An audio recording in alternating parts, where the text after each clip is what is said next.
Hello दोस्तों, welcome, नमस्कार, आदाब। स्पोकन इंग्लिश विद सौरभ में आपका स्वागत है। और आज मैं आपके लिए लाया हूँ एक ब्रांड न्यू टेंस। ये पास्ट टेंस का लास्ट पार्ट है और इसके कंप्लीट होने के बाद पास्ट टेंस खत्म हो जाएगा। इसमें बड़ा ही कंफ्यूजन होता है क्योंकि बहुत से लोग मिस्टेक्स करते हैं past continuous and past perfect continuous के बारे में कि इनको कैसे बनाया जाए। तो आज हम बात करेंगे पास्ट परफेक्ट कंटिन्यूअस के, जिसमें सिंस और फॉर का भी हम यूज समझेंगे। जैसे कि मैंने लास्ट क्लास अपनी प्रेजेंट टेंस जब मैं समझा रहा था आपको, तो प्रेजेंट परफेक्ट कंटिन्यूअस में समझाया था। So it will refresh your memory as well. I am again telling you guys that a lot of people make a lot of mistakes especially to handle these kind of sentences. So आपको इससे बहुत फायदा होने वाला है। So without taking too much of your time, let's go to the board, understand this tense which is called past perfect continuous. Let's go to the board. Guys, past perfect continuous को हम ठीक से समझेंगे। सबसे पहले हम identify करेंगे कि past perfect continuous आता कहाँ है। देखिए, क्योंकि ये टेंस पास्ट का है तो हम इसको बीते हुए कल की बात करेंगे। इसमें जब लास्ट में सेंटेंस के रहा था, रहे थे, रही थी, इस तरह के वर्ड आते हैं और इसमें समय दिया होता है कि वह काम कितने समय से हो रहा था। ऑलराइट, तो वहां पर पास्ट परफेक्ट कंटिन्यूअस होता है। मैं इसको बोर्ड पे लिखूं, जब इसके में आइडेंटिफिकेशन लिखते हैं,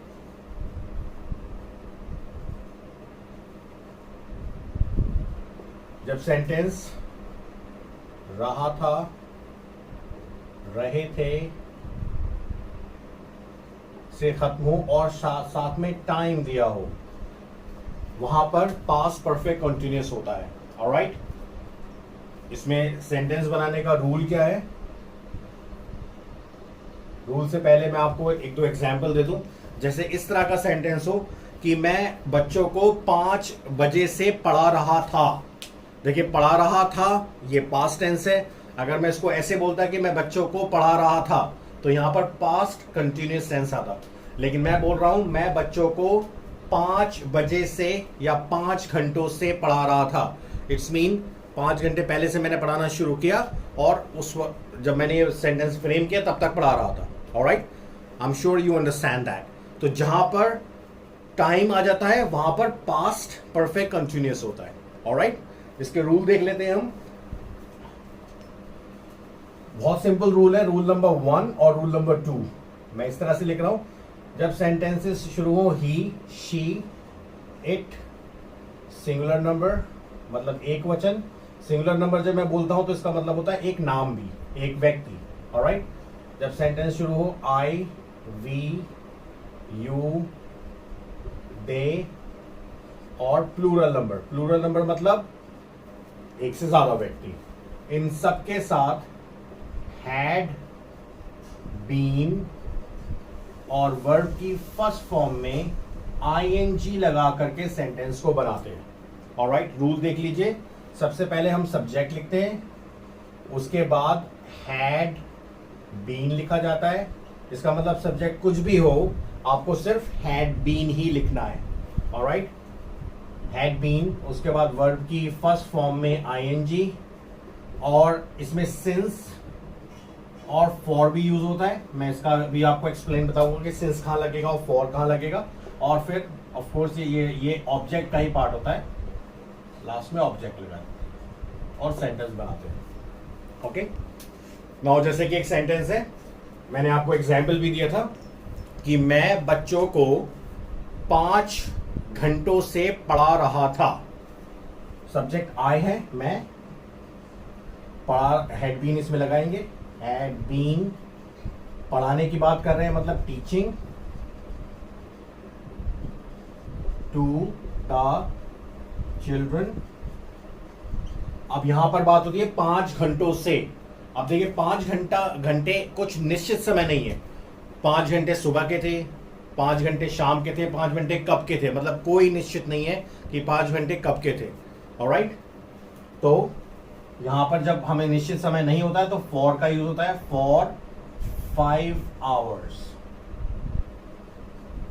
ओके, लेकिन अगर ये इस तरह से होता है कि मैं बच्चों को 5 बजे से पढ़ा रहा हूं, तो ये हम फिगर आउट कर लेते कि 5 बजे सुबह से या 5 बजे शाम से, तो ये एक निश्चित समय की बात हो रही है, तो उस वक्त हम फॉर की जगह सिंस लगाते हैं। Okay, I am sure this will be clear. Next sentence देख लेते हैं हम। राम 9 बजे सुबह से गाना गा रहा था। ओके, सो राम सब्जेक्ट है, हैड बीन, गाने को होता है सिंगिंग आ सॉन्ग। अब देखिए इसमें लिखेंगे सिंस 5 o'clock मॉर्निंग। ऑलराइट, देखिए यहां पे सिंस का यूज हुआ, यहां फॉर नहीं हुआ क्योंकि यहां पे निश्चित समय की बात हो रही है। सुबह 5 बजे से वो गाना गा रहा था। आई am sure it is clear. Alright, या हम बोले कि बच्चे 2 घंटों से शोर मचा रहे थे। Children had been making noise for 2 hours। और अगर यही सेंटेंस इस तरह के से हो कि बच्चे 2 बजे से शोर मचा रहे थे, so the children had been making noise since 2 o'clock। Alright guys, I am sure it is clear. So बहुत आसान सेंटेंस होते हैं और बहुत ही खूबसूरत सेंटेंस बनते हैं। ऑलराइट, इसमें ग्रामर की मिस्टेक्स अच्छा इंग्लिश बोलने वाला भी कर देता है, so you need to practise it. वो हम प्रैक्टिस बोर्ड पे भी करेंगे, तो उसको भी आपको ध्यान से देखना है, वीडियो को आखिर तक देखना है। Alright, let me rub it. अब हम इसकी नेगेटिव फॉर्म देखते हैं।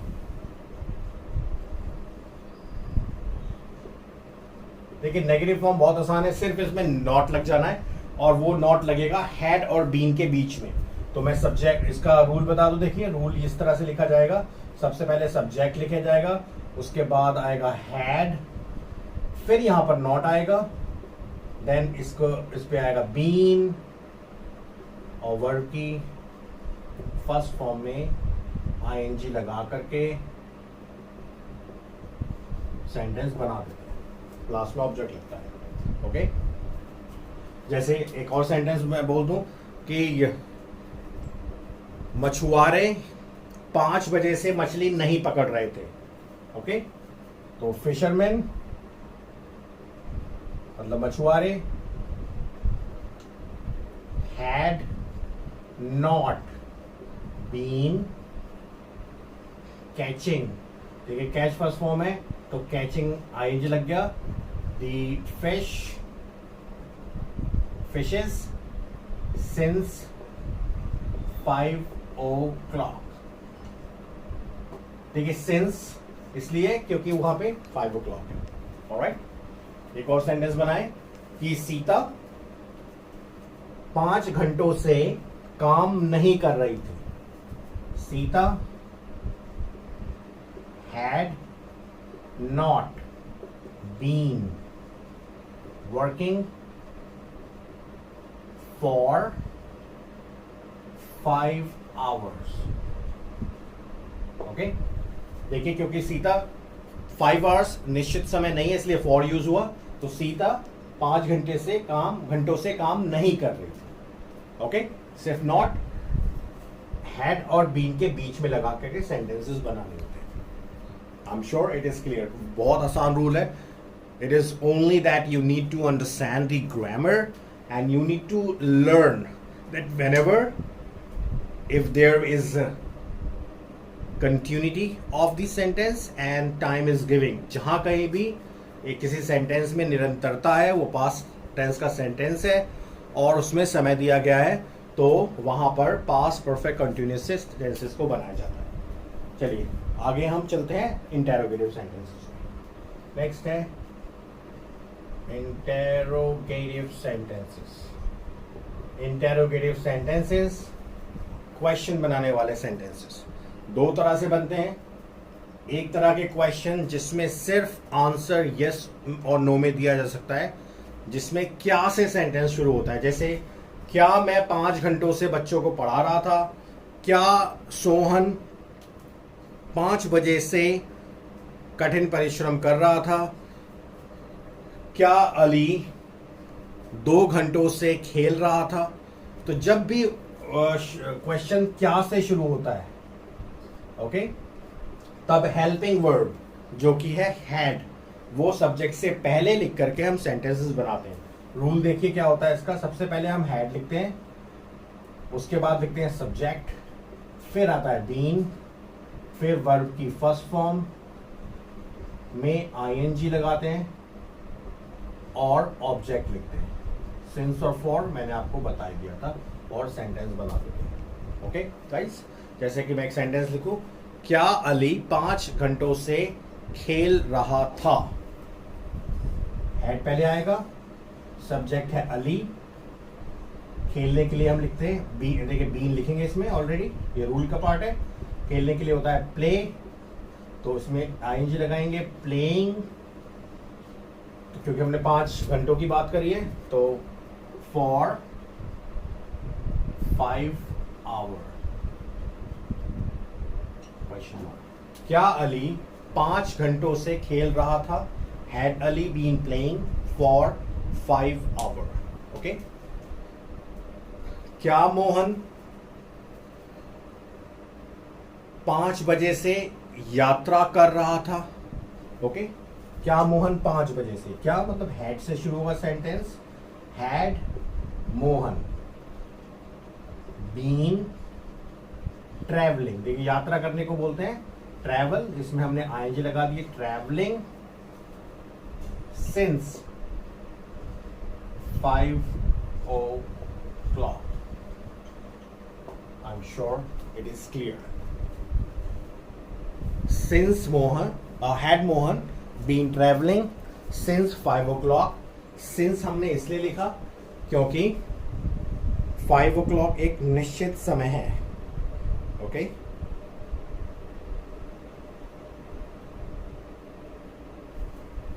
Alright, I am sure guys you must have understood it. बहुत आसान है, बस आपको इस रूल को ध्यान में रखना है। इसको अगर आप ध्यान में रखेंगे तो इसमें मिस्टेक होने की कोई भी गुंजाइश नहीं है। ऑलराइट, अब सेंटेंसेस उस तरह के जिसमें हम प्रॉपर क्वेश्चन पूछते हैं, जो क्वेश्चन वाले जो वर्ड्स होते हैं हमारे सेंटेंस के बीच में आए। जैसे कि मैं बोलूं कि राम क्यों 5 घंटे से पढ़ाई कर रहा था, और तुम 5 वर्षों से कहाँ रह रहे थे। ओके, बहुत अच्छे सेंटेंसेस होते हैं इसमें। तो इनको अगर हम कंटिन्यूस में बना देंगे वो रॉन्ग हो जाएगा, क्योंकि इसमें टाइम दिया हुआ है। ऑलराइट, तो लेट्स सी, देखते हैं। ऑलराइट गाइस, जब सेंटेंसेस शुरू हों क्वेश्चन बनाने वाले शब्दों से, जैसे कि what, where, why, how, when, etcetera. एक सेंटेंस हो कि तुम 5 वर्षों से कहाँ रह रहे थे। कहाँ मतलब वेयर। सबसे पहले वेयर लिखेंगे, वेयर, हैड, हैड रूल का पार्ट है, यू मतलब सब्जेक्ट, बीन लिविंग, लिविंग मतलब रहना, फॉर 5 years। ओके, देखिए प्रॉपर सेंटेंस बना कि तुम 5 वर्षों से कहां रह रहे थे। ऑलराइट, राम 5 बजे से क्यों गाना गा रहा था। ऑलराइट, क्यों सबसे पहले लिखा जाएगा, क्यों मतलब why. Why had Ram been singing a song since 5 o'clock, और यहां क्वेश्चन मार्क। ओके, राम 5 बजे से क्यों गाना गा रहा था। That's the reason we put why. Alright, अब हम इस तरह से लिखें कि तुम 2 वर्षों से कैसे काम कर रहे थे। कैसे मतलब how. How had you, you मतलब तुम, हाउ हैड मैंने आपको रूल के बताया, बीन वर्किंग, काम करने के लिए वर्क होता है, आईएनजी लगाया वर्किंग फॉर, क्योंकि निश्चित समय नहीं है, 2 years। ओके, तो इस तरह से हम प्रॉपर क्वेश्चन बनाने वाले वर्ड भी इनको पुट करके हम प्रॉपर सेंटेंसेस बनाते हैं। Okay, I am sure it is clear, क्योंकि रूल बहुत ही आसान है, इनको समझना आसान है, बट थोड़ी प्रैक्टिस की जरूरत है। Okay, let's move to the practice exercise, जो हम अक्सर बोर्ड पे करते हैं एक डायग्राम की मदद से। इसको देखिए गाइस, इस एक्सरसाइज को करने का सबसे बड़ा फायदा ये होता है कि अब हम इसमें हम अपने वर्ड, अपने सेंटेंसेस बना सकते हैं अपने हिसाब से। ऑलराइट, तो let's go to the board for that exercise. ठीक है, मैं यहाँ पर सब्जेक्ट लिखूंगा, कुछ मोस्ट कॉमन सब्जेक्ट, जैसे मान लीजिए मैंने Sohan, Ali, children, okay, he, she, it, singular number. वैसे सिंगुलर नंबर लिखने की जरूरत नहीं, हमने जब सोहन और अली लिख दिया है तो he, she, it, I, we, you, they. देखिए मैंने हर तरह के सब्जेक्ट लिख दिए हैं इसमें, तो क्योंकि हमारा रूल सिर्फ एक है, हैड बीन लगा करके सेंटेंस बनाना है, तो ये आसान हो जाता है। सेंटेंस बनेंगे हैड बीन प्लस वर्ब की फर्स्ट फॉर्म में आईएनजी लगाकर। अब यहां पे कुछ ऑब्जेक्ट लिख देते हैं। ऑब्जेक्ट में school, office, market, park, river, जंगल। चलो, ये मोस्ट कॉमन से मैंने आसान से सब ऑब्जेक्ट इसलिए लिखता हूं जिससे कि आपको आसानी से इसमें समझ में आ जाए। और क्योंकि हमें एक यहाँ पे वर्ड भी अप्लाई करनी होती है। सोहन स्कूल में, देखिए या तो वो जाएगा, गो भी कर सकते हैं, और यहाँ पे हम रीड या स्टडी भी कर सकते हैं। ही ऑफिस में वर्क ही करेगा, तो हमने वर्क लिख दिया यहाँ पे। और शी मार्केट से कुछ परचेज करेगी या शॉपिंग करेगी, तो यहाँ पे हमने बाय लिख दिया। ऑलराइट, वी पार्क में हम लोग क्या करेंगे, एंजॉय कर सकते हैं। ऑलराइट, दे जंगल में हंट करेंगे। ऑलराइट, और चिल्ड्रन नदी में नहा सकते हैं, बाथ। ऑलराइट, अब देखिए कुछ सेंटेंसेस बनाते हैं। सोहन स्कूल, सेंटेंस बनाएंगे सोहन के साथ। Sohan had been going to school since 7 AM। Alright, देखिए हमने यहाँ पे 7 AM इसलिए लिखा, चलिए यहाँ टाइम भी लिखना जरूरी है। Let me just put some time here so that we can make sentences. यहाँ 2 hours लिख देते हैं। यहाँ पर हम 7 PM लिख सकते हैं। यहाँ पर हम 3 hours लिख सकते हैं। यहाँ से हम 2 days लिख सकते हैं। और रिवर में हम 3 PM लिख सकते हैं। ओके, अब देखिए पूरे सेंटेंसेस ठीक से बनेंगे। ओके, सोहन स्कूल में 7 बजे हमने लिखा है, तो यहाँ पे देखिए जाने की बात कर रहे हैं, तो Sohan had been going to school since 7 PM। Alright, Sohan school 7 बजे से जा रहा था, इसका मतलब ये हुआ। ही ऑफिस, वर्क मतलब वो काम करेगा, तो ही के साथ हैड बीन लगाएंगे। He had been working in the office for 2 hours। निश्चित समय नहीं है, यहां सिंस था इसलिए सिंस लगाया, फॉर 2 hours। ओके, शी और मार्केट से कुछ परचेज कर रहे थे, तो she had been buying saris from the market since 7 PM। Next है देखिए, children had been bathing in the river since 3 PM. We had been enjoying in the park for 3 hours. They had been hunting in the jungle for 2 days. Alright? इनको हम इस diagram की मदद से हम बहुत ही अच्छे सेंटेंसेस बना सकते हैं. हमें अपने सेंटेंसेस की प्रैक्टिस कर सकते हैं. आप इनसे वर्ब में चेंज करके नए सेंटेंसेस बना सकते हैं. जैसे अगर मैं गो की जगह रीड कर दूं तो आप ऐसे बना सकते हैं, Sohan had been reading in the school since 7 p.m. अगर हम यहाँ वर्क की जगह पर प्ले कर दें, he had been playing in the office for 2 hours. Okay, अब बाय की जगह अगर हम सेल कर दें, उस लड़की की अपनी एक दुकान भी हो सकती है मार्केट में. She had been selling in the market since 7 p.m. Since 7 p.m. मतलब निश्चित समय. अब हम यहाँ पे एंजॉय की जगह पे रन कर दें तो we had been running in the park for 3 hours. Children बात कर रहे हैं, मछली भी पकड़ सकते हैं. Children had been catching the fishes since 3 p.m. और इसी तरह से हम अगर सेंटेंसेस में वर्ड को चेंज कर दे तो नए सेंटेंसेस बन जाते हैं. So guys, this is a very important tense. A lot of people make mistakes because they do not understand the rule of this easy tense. So I want you to do little practice of it and it will be very easy. Okay? बहुत आसान हो जाएगा अगर आप practice करते हैं. Guys, अगर आपने मेरा चैनल अभी तक सब्सक्राइब नहीं किया है तो इसको सब्सक्राइब करें और जिससे कि आपके पास नए नए वीडियो तुरंत आते जाए. Thank you so much. I will catch you later. Goodbye.